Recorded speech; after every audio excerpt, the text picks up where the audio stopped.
Well, hi, good morning.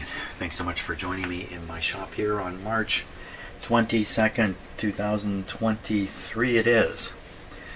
So, okay, new attitude about this radio. Shortwave side of things, lost cause.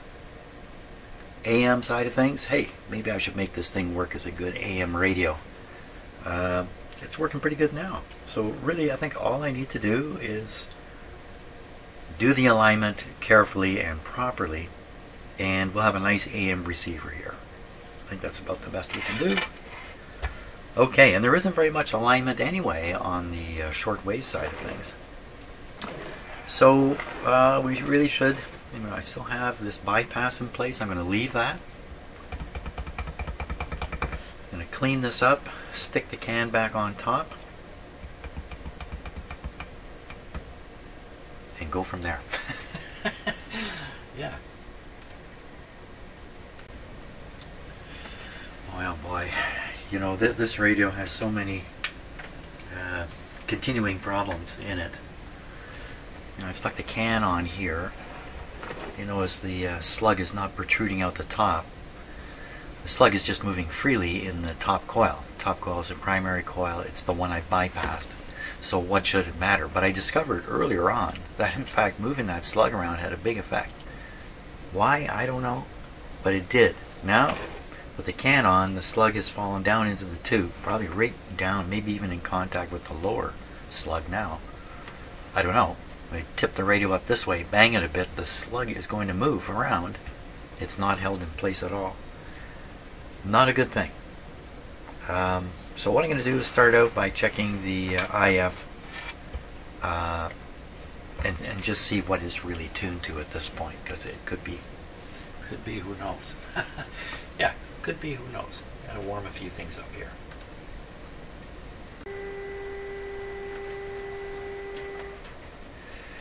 Okay, so that's the broadcast band. Wow, that's full volume. I think, if I remember right, put this in through the capacitor here. I get a better response. Not much, a little bit. So we're tuned just a little above the middle of the band. The frequency over here is 1127. That sounds about right. So, wow. Literally every radio I've worked on has come around quite nicely in the end. Except this one. Yeah, I've had one or two others with killer problems in them, defective power transformer, something like that I didn't really pursue, but so weak. Oh my gosh.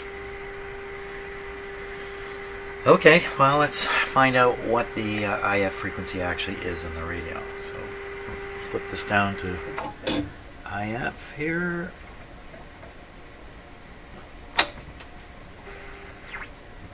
Okay, so let's tune through.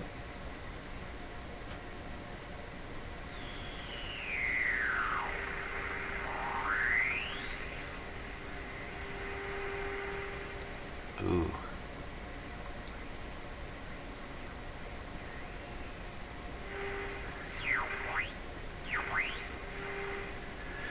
Two spots. I gotta guess that that's because of that upper slug. Oh my gosh. What would I ever do about this? And I don't even know for sure it is. I could take this can back off, fish the slug up and down, see what happens. I think that's what I gotta do. Or is it the can? Did the can do this? Maybe that's what happened. Okay, hold your horses. Maybe leave the can on and attempt to improve the alignment just as it is right now. That's a better idea. Just in case. Just in case I don't have to go deeper into the hole here. Okay. So what we'll do is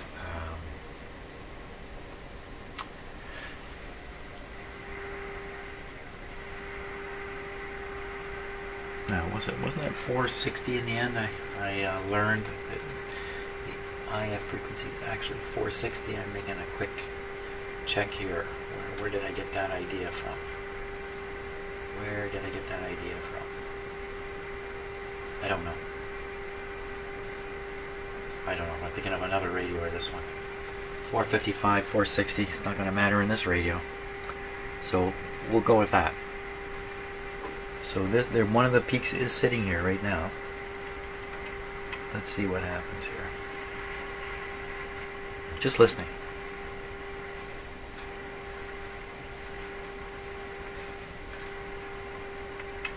So that guy wants to stay where he is.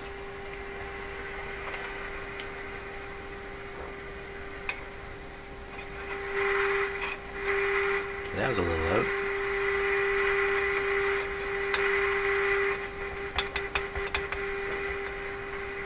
There's no locking piece on here, is there?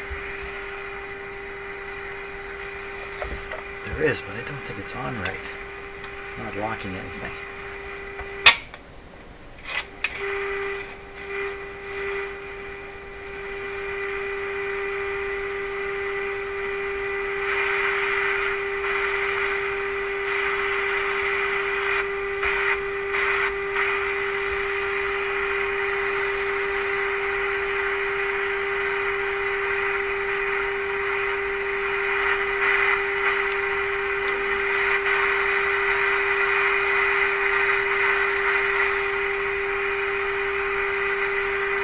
Trying to determine if this was actually grounded or not.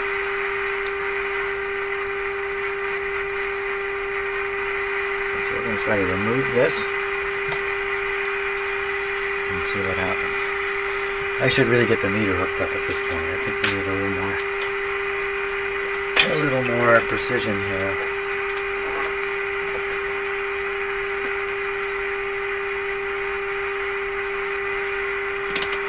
Turn this down on.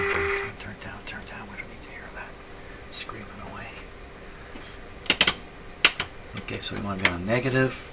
Say 15 volts to start. Ground is connected. And we want to put this on a good ABC light.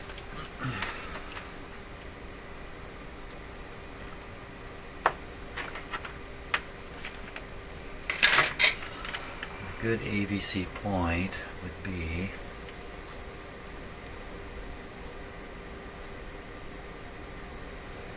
right here, I think. I may have to check the schematic. We got a little DC voltage there. Tune the radio. Ooh.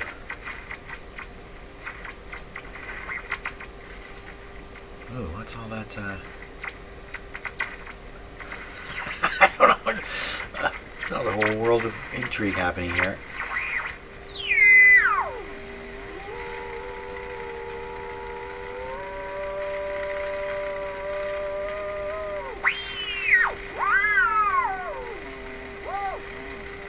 What's with the heterodyne?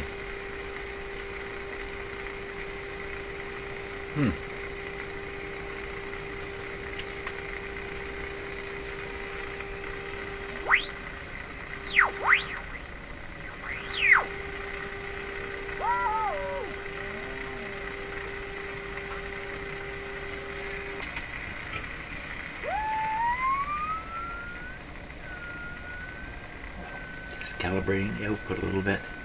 So I've turned off the modulation from the signal generator. Let's give it a little more. Why? Why is it doing that?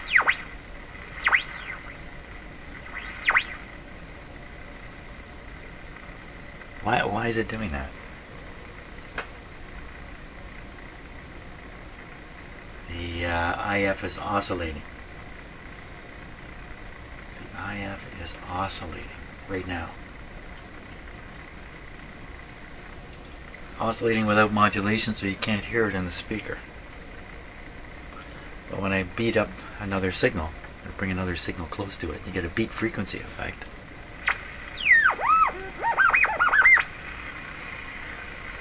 Is that that's just another whole headache here.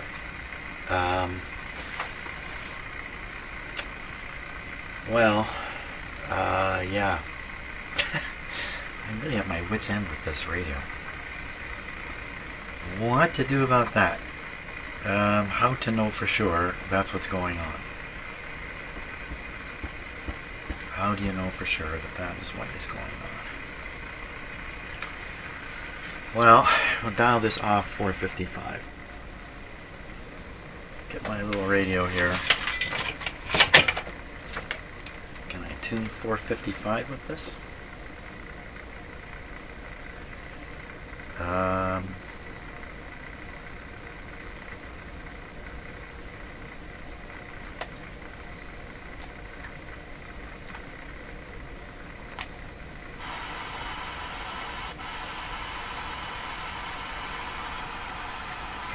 Error.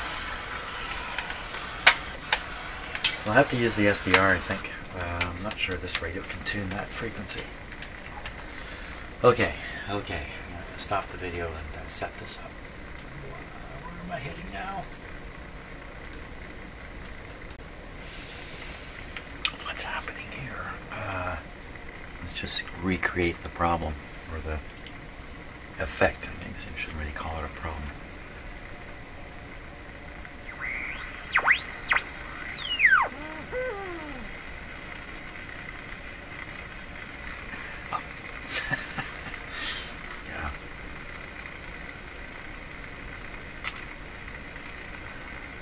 So what else could it be beating with?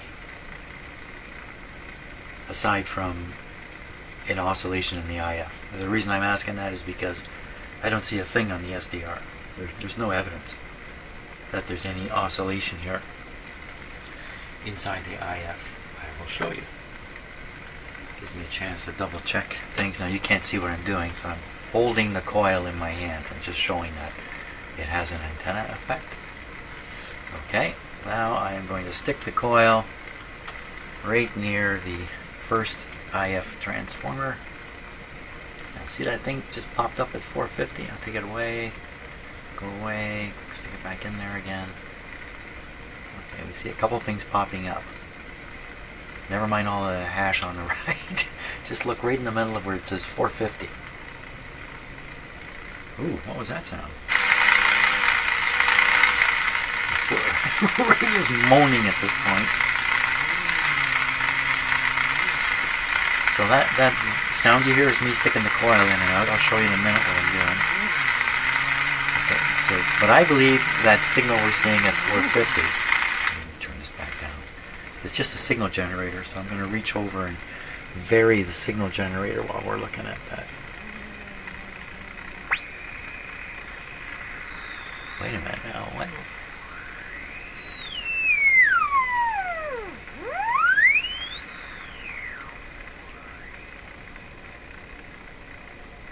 Boy, that's interesting. Let me go back. See the little thing on the left?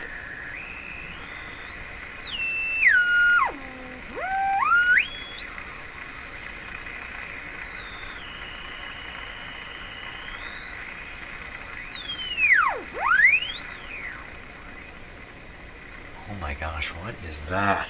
What is that? What is that? Let me flip to the camera here. Okay, so what I was doing was I'm using the antenna, the pickup coil for the SDR, and I'm just sticking it in the radio right here.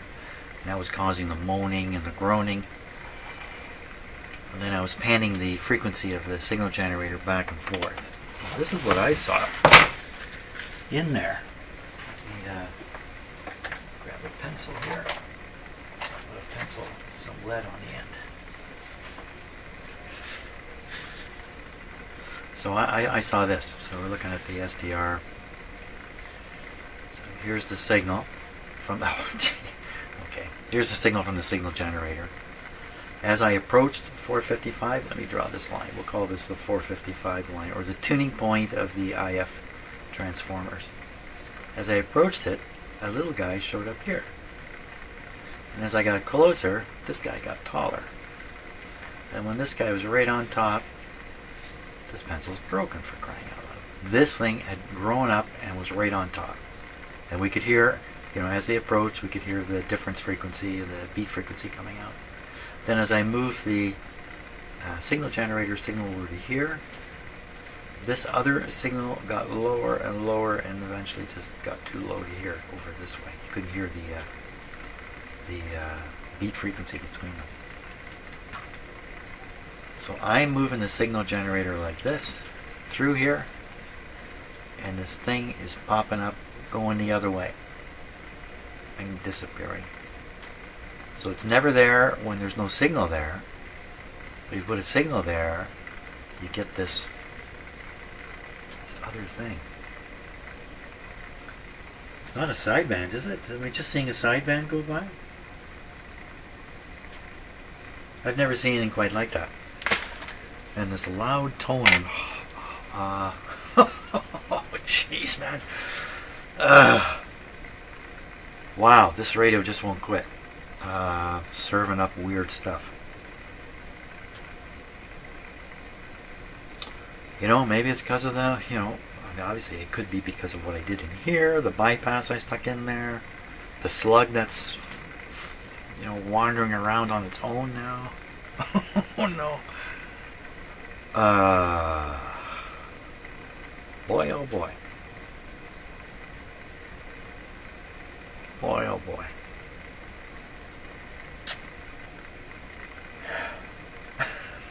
So is it receiving the way it was always receiving? And if I hook it up to an antenna, we will hear a weak AM station, even under the circumstances? I don't know.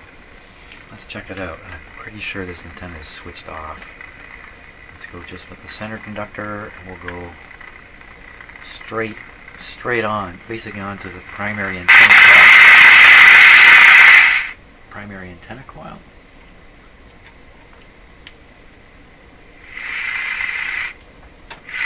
So there's lots of volume like this. Okay, we'll go down to the other end of the band. Attempt to hear something.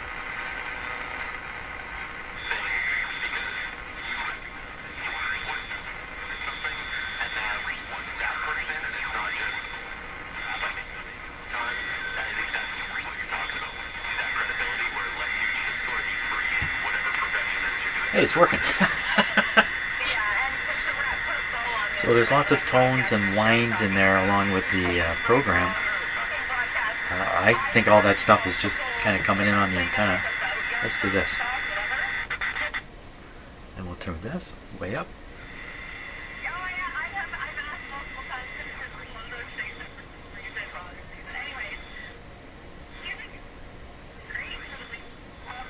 Now if I include the capacitor that's back here, this capacitor here.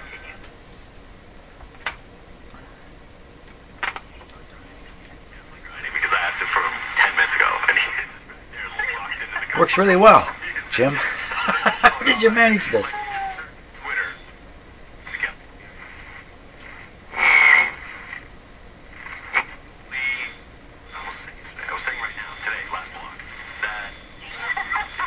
How did you manage this? I don't know. I tip the cap. I don't think they should ever forgive John Tavares. John Tavares isn't some villain. He's not the worst guy who ever lived. Well, I'm going to stop and ponder now. Should I just leave well enough alone? I never twiddled the other IF.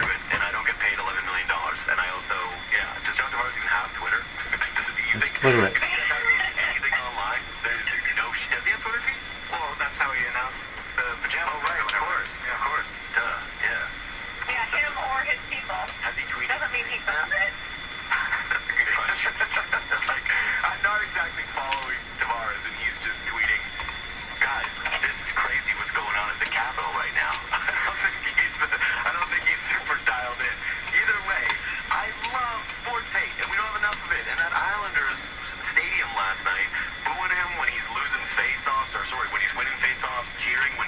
Okay. Just getting really rowdy and hating the Maple Leafs and having this weird rivalry that Leaf fans forget about because we are the center of the hockey universe. Everything revolves around us, and we don't really think of ourselves as rivals with anyone other than like maybe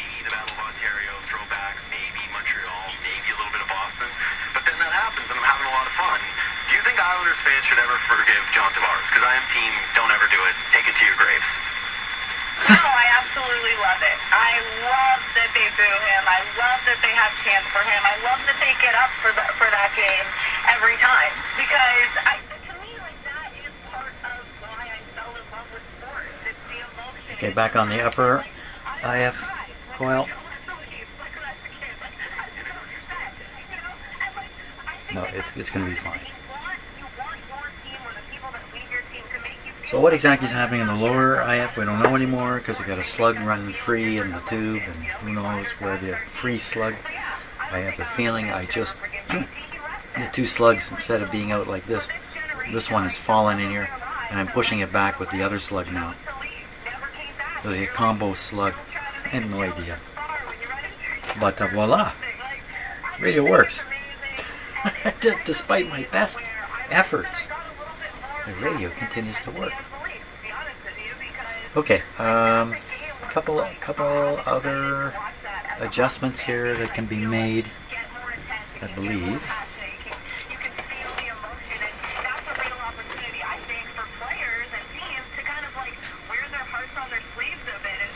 So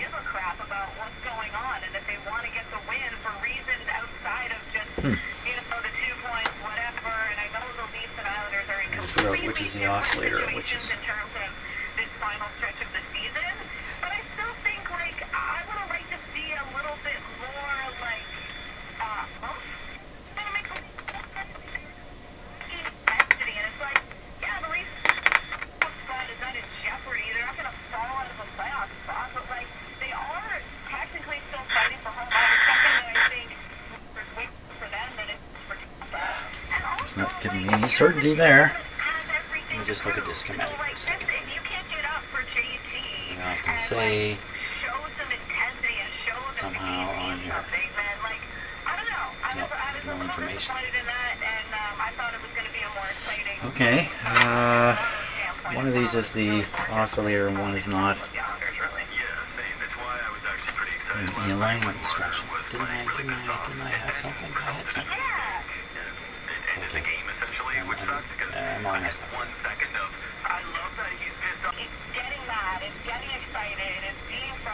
I think I found something very interesting here. Let me just turn down the radio.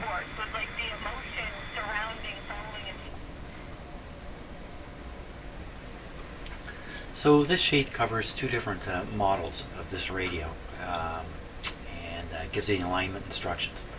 So mine is this one, the 684 down here.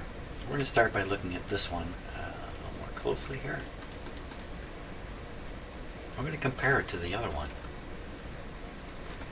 So in this one, if you look here, you can see it says antenna trimmer 1500 hertz, and this one here, broadcast oscillator trimmer 1500 kilohertz, kilocycles.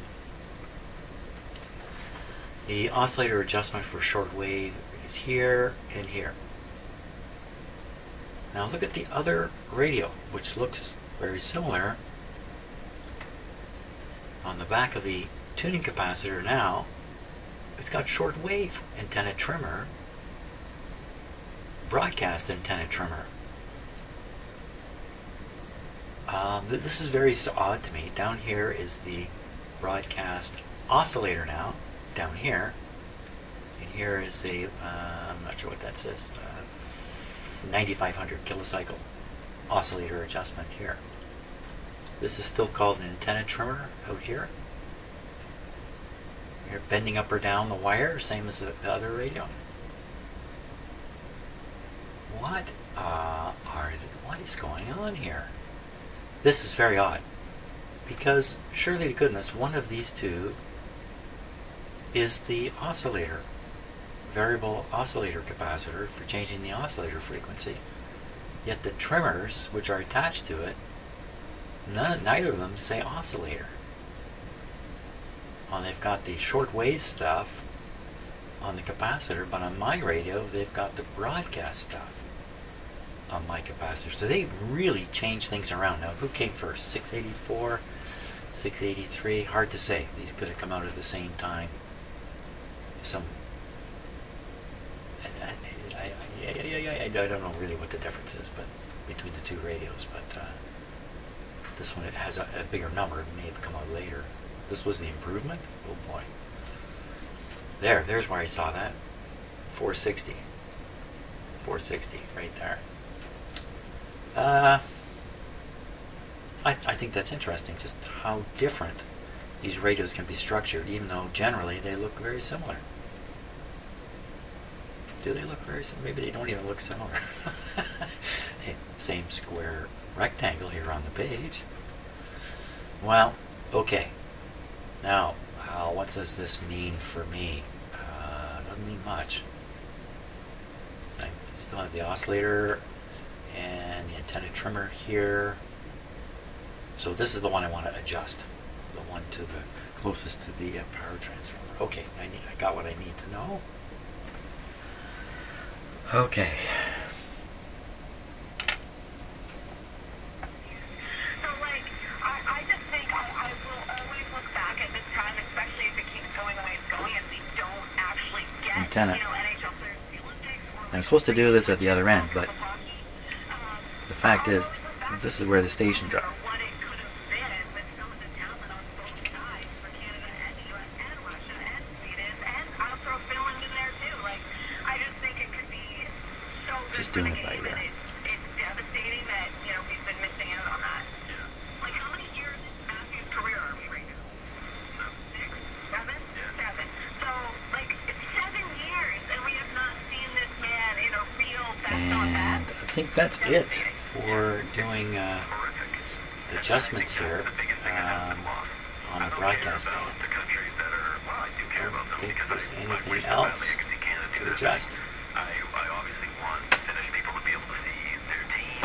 There it is. Okay.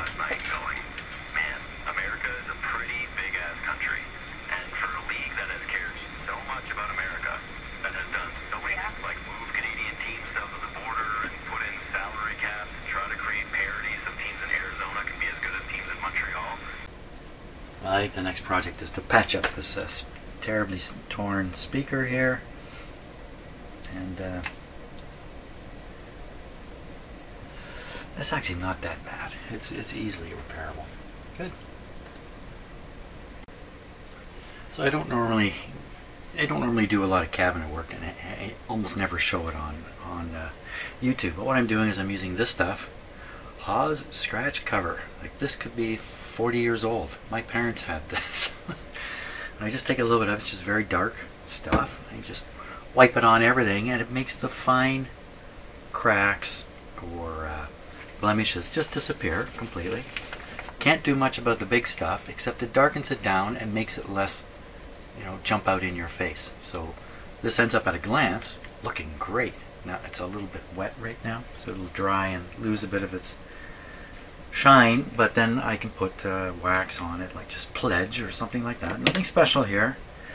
No special magic. Now, on almost all these radios, they have a painted trim piece at the bottom, sometimes on the sides and here and there. And those pieces often take an awful lot of knocking and damage. Look at this. So I'm going to just repaint this. It's really easy to just repaint the trim here, and this radio will go from looking like crap to looking, hey, pretty good. Still works like crap, but well, maybe not on AM.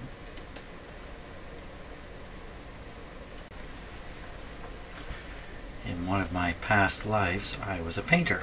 I painted for money in high school and in college. And but not this kind of painting. We're talking about house painting. Interior painting, in fact. So what I've realized about these radios is often the bulk of the cabinet is actually in pretty good shape. Yeah, some of the top's taken some knocks, or it's had drink set on it, that kind of stuff, or plant that's kind of messed it up a bit. Because sometimes you can't do much about the top, without turning it into a full-fledged refinishing job.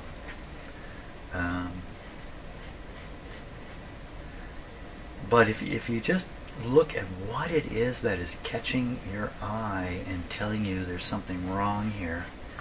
It's stuff like what I'm painting right now, which you might not sort of realize the psychological impact that it has on something like this. Psychological in terms of how you're rating or ranking it. Now, something else I've also noticed is as you clean up the big problems, the small problems become the big problems. The small stuff starts looking more annoying because now your eye can find that stuff, the small stuff. So there is a bit of a backlash. There's a minor downside to doing this kind of stuff. And you don't get quite the bang you think you're going to get because you've hidden away all the problems, like I'm doing now with this paint. And then someone comes along and looks at the radio. They never knew how bad it looked. So they look at your job. You've improved it hugely, but it doesn't look that way to them. So that's just kind of the deal. And as for completely refinishing one of these, it's not my game, that's for sure. I am not interested in doing that. I think unless you have the highest level of skills and you can make it look the way it looked when it was in the don't tip it over, when it was in the showroom, you end up with a result that is just clearly something somebody has refinished. And I think it loses some of its magic at that point. The radio does. It's no longer a piece from the past. It's now something somebody has really fixed up. That's why I like doing this. Nobody's going to argue that painting this trim is somehow undermining the vintage of the radio. But if I did all this, the words would disappear here. Whoops. Paint on my finger.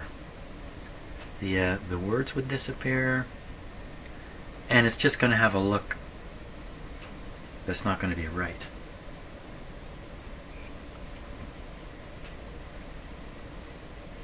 I think we can get away with this. Now, I could have spent some time sanding this down first, but at a glance, didn't look like it needed it.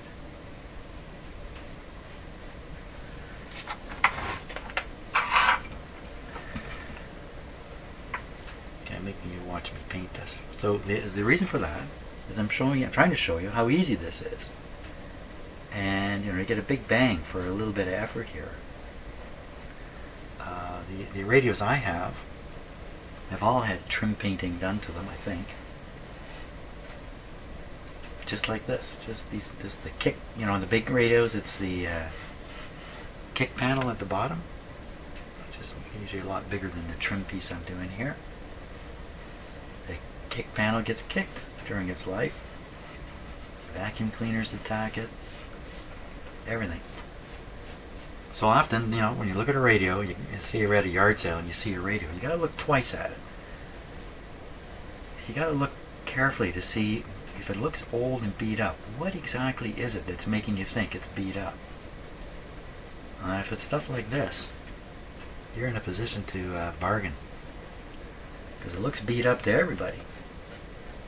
But you may know that just a little bit of effort, it's not going to be 100%.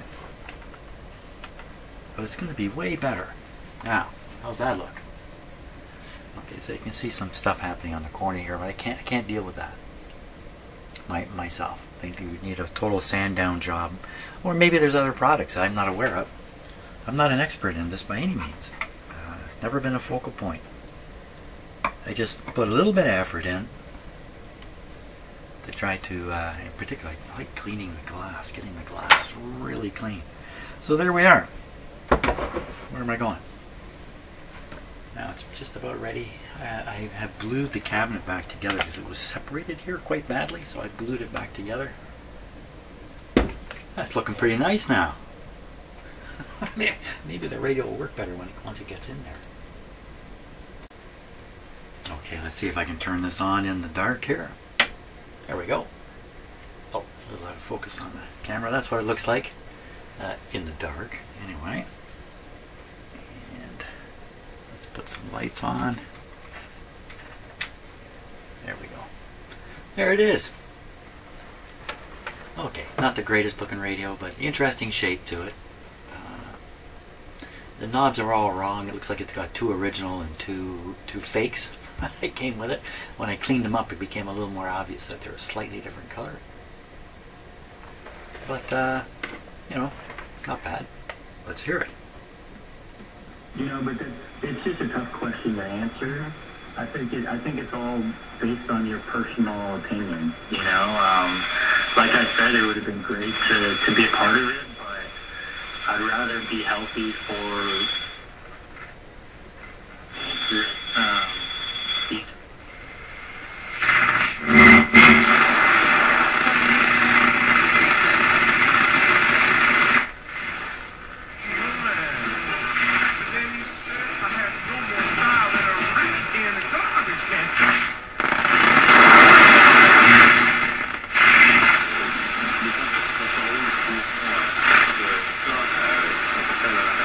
The French station.